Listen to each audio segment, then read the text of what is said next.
Hello class 6 students.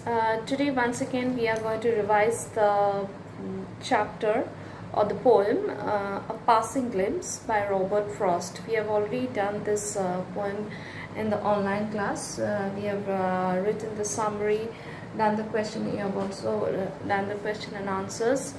Everything has been done. So through these videos it will be again a revision of the poem.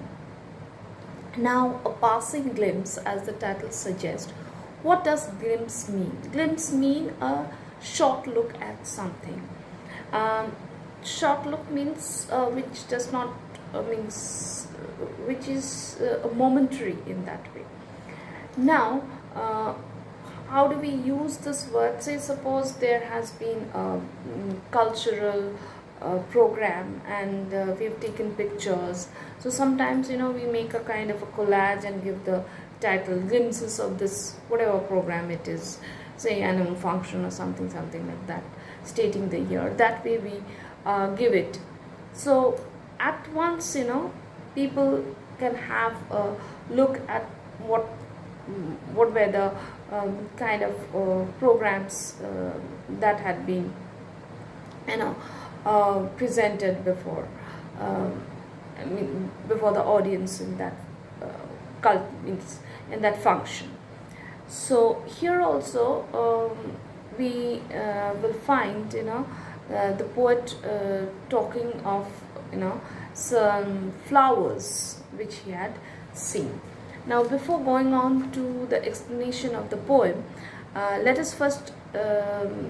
me first read the poem, go through the poem. A Passing Glimpse by Robert Lee Frost. To Ridley Torrance, on last looking into his Hesperides. Now, Ridley Torrance is a friend of Robert Frost. Now, we have the reference of this in the next page, where he says that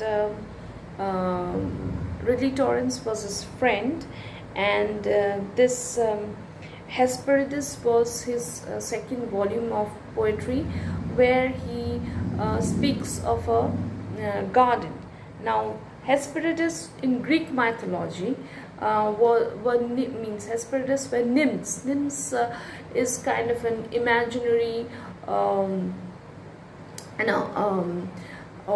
fairy tale women in that way. It's imagined they are maidens, who kind of live along rivers and all. Means fairy tale characters.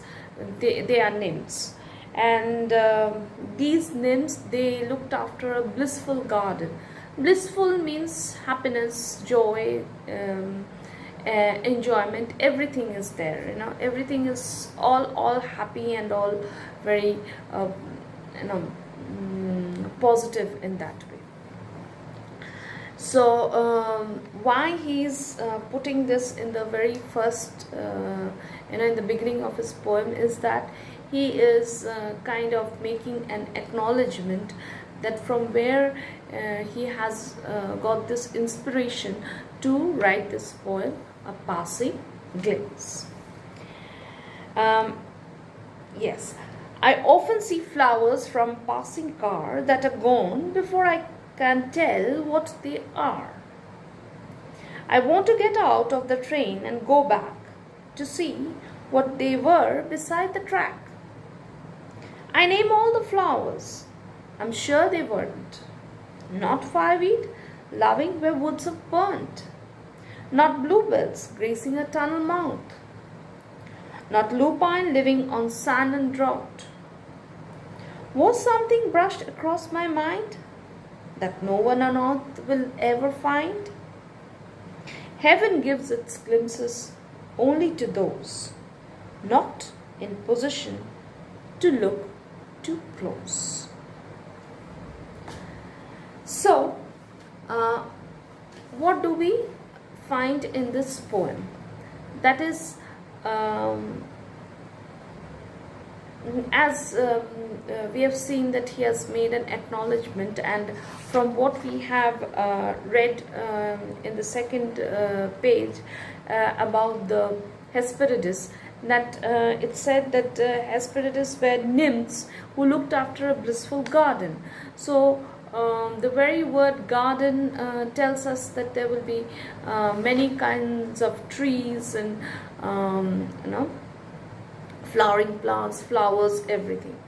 So his focus was on flowers. So what does he say in this poem? That I often see flowers from a passing car. Means passing car. What is this car? It is not a car that we understand. It is actually a train, and we get to know that this passing car is a train in the third line itself. And see here in your book, the meaning of the car is also given, that here the carriage or a compartment of a train. So we can understand that the poet travels by train very often, and that's why he says that I often see flowers.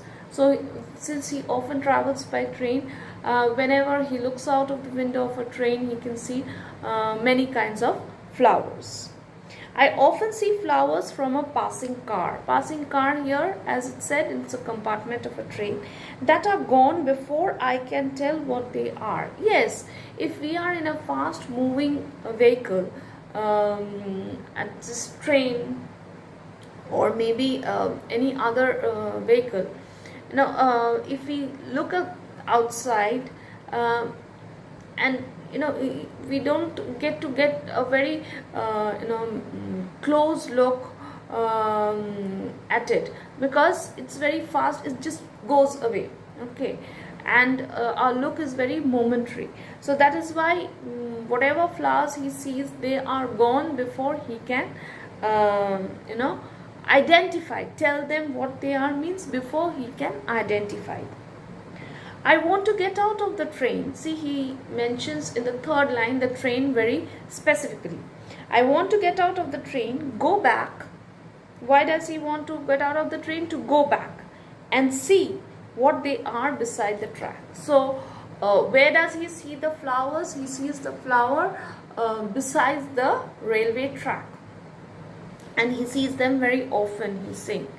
And he gets attracted to those flowers so much that he wishes that he could get down from the train, get off the train, and go and take a close look at the flowers. I name all the flowers, I'm sure they weren't not fireweed loving where woods have burned. Now in these next lines we will find that the poet is saying that he is trying to recollect what could be the names of the flowers, since he did not have the chance to get down and go back and take a close look at the flowers. So he is trying to recollect the names of the flowers. We'll stop here today. We'll do the rest of the poem in the next class. Thank you.